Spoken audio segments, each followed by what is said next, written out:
Alright, so I had a question from our friend Adam Tuttle asking about what is my recommendation, what can I comment on the Noahide movement, my recommendation for people who are unable to convert and they are drawn to Torah, and how to approach that. I'll be honest, first of all,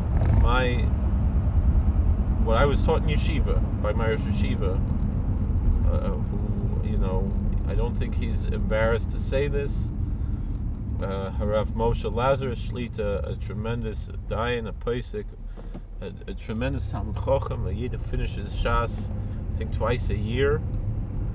Big stuff, Rabbi Lazarus.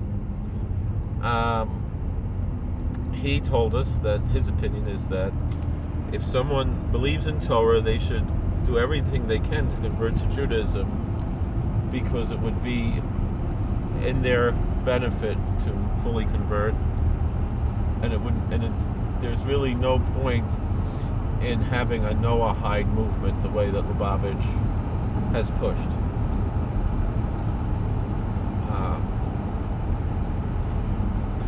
Furthermore, there's no reason when someone comes to convert, absolutely no reason, absolutely no basis whatsoever, to tell someone who's about to convert, oh, you could just keep the 7 laws of Noah and then you're good. There's no source that says that. It's not in Shulchan Aruch, it's not in the Rambam, it's not in the Gemara. The Rambam says, when Mashiach is here, when we have, when the world is in a perfect state, so people will not be forced to convert. If they don't want to convert, they have the choice to merely keep the 7 laws of Noah. But that was never considered to be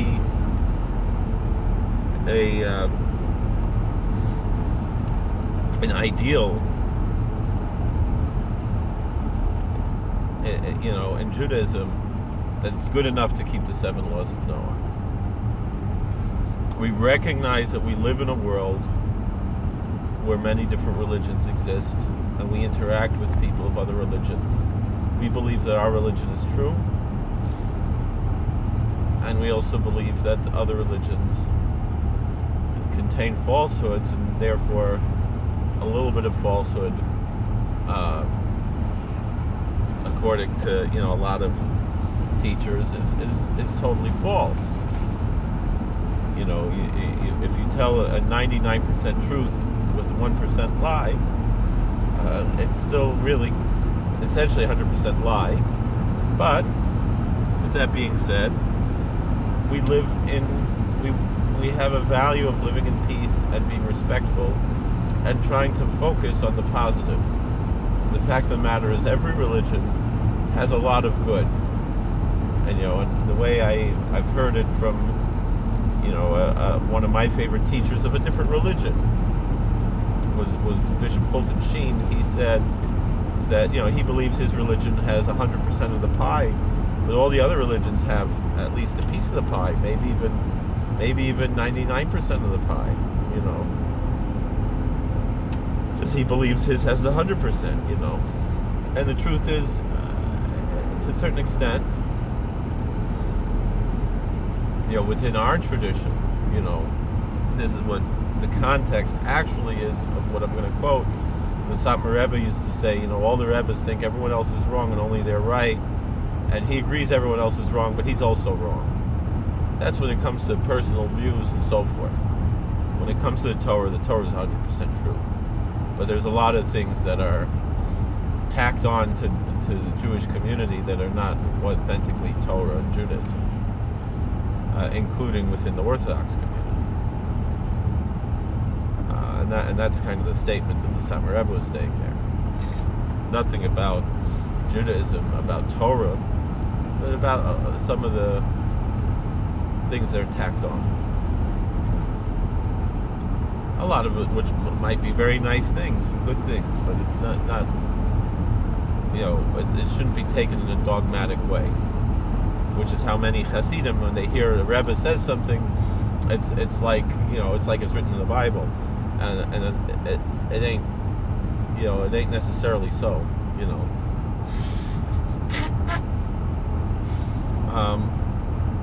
So I really don't encourage anybody to really,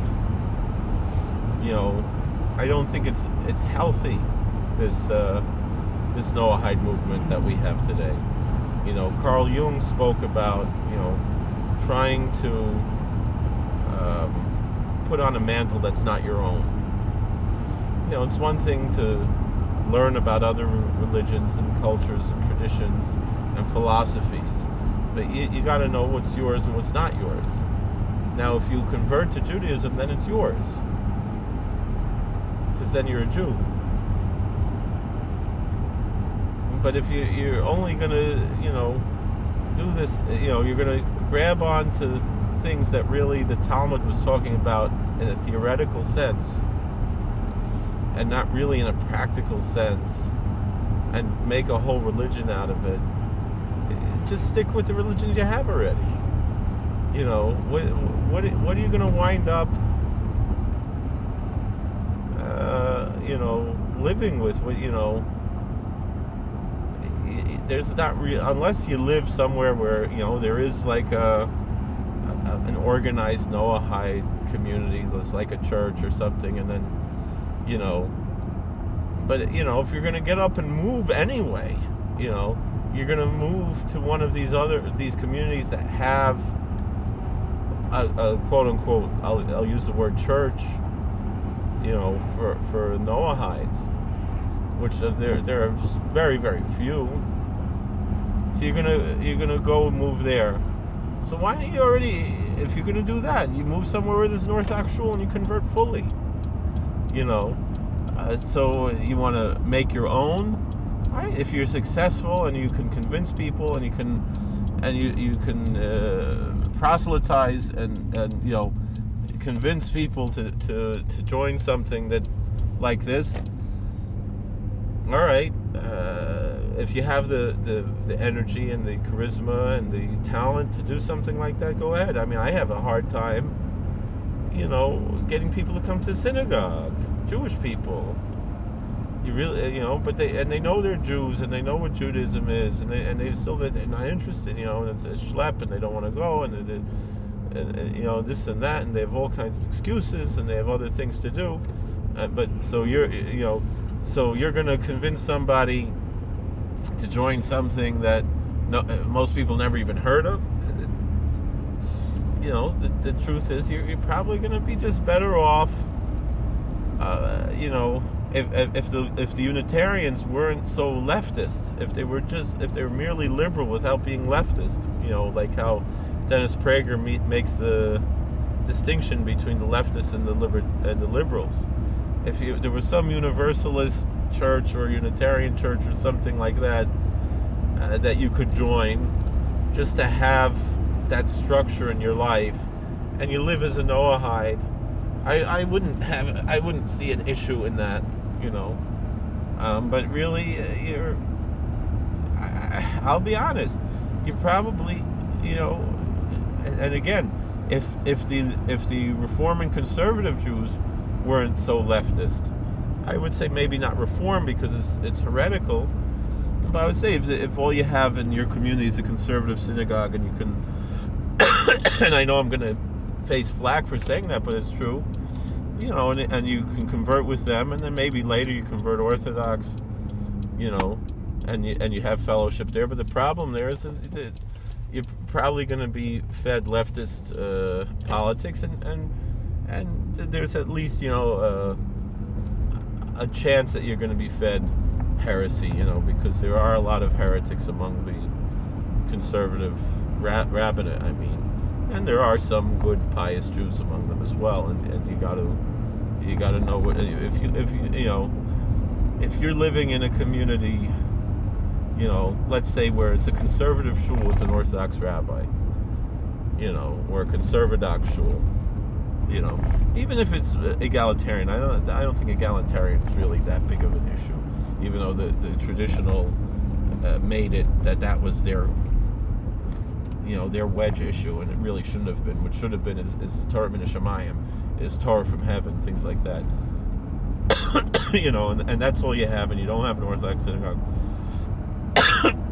I would say go convert with the conservative, and then and let the rabbi know I really want to be Orthodox, but I don't have anything here.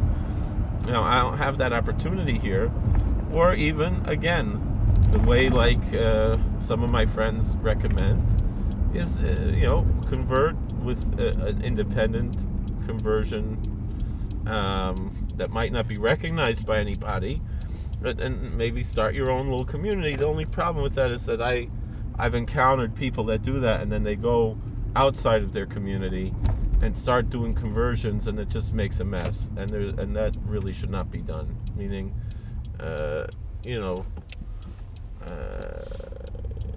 you gotta find a healthy balance, and it's one thing if you're living in the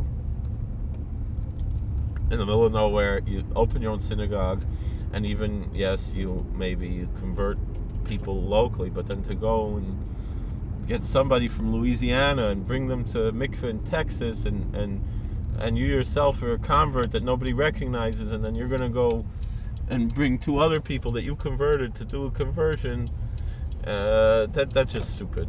And anybody who does that should, and I know there are people who are listening to me who do that. You should stop. If you have it in your own community, your own people, that's less of a problem. You still shouldn't do it, but you have no choice, maybe. But if you can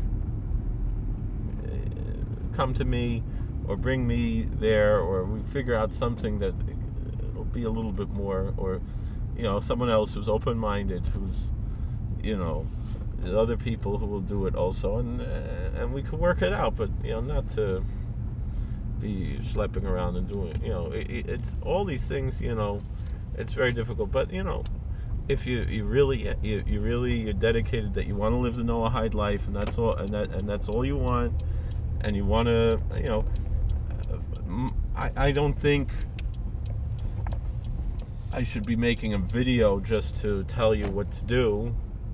I think you should find a rabbi that you like, and if I would prefer it's not me, to be honest. But if it has to be me, it could be me. I only because I don't think there are a lot of better rabbis around than me. And you really want to know what's the halacha and the in the Noahide laws and so forth. All right, so then so then we can discuss it. So that's my answer. I'm not just gonna make a video about this. You really have a question, you have a doubt on something, so you contact me directly, and I'm not gonna just make a general statement. If you do live in a organized Noahide community, and it has a das Torah that they listen to and so forth, so that's a different story, but the truth of the matter is,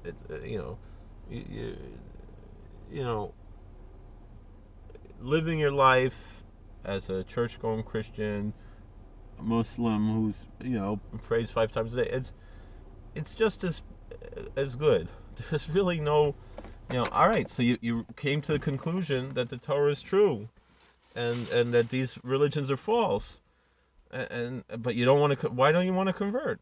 You can't. What do you mean you can't? I'll be out. Anybody could get up and go to. I guess if you don't have money to go to Florida, when one of my friends does the mass conversions for whoever wants to do it. What can I say? It's it really shouldn't be that difficult to convert to Judaism. It wasn't that way in the old days, and that's the problem. And I blame the state of Israel for that. So what to do now? if you really, I don't know, it's ridiculous. So it's not. I know it's not popular. I know it's not politically correct what I'm saying, but this is what I believe, and this is what my Rosh Yeshiva taught me, and so forth. And that's how I feel. God bless. Please like, share, and subscribe. Comment. We'll see you later.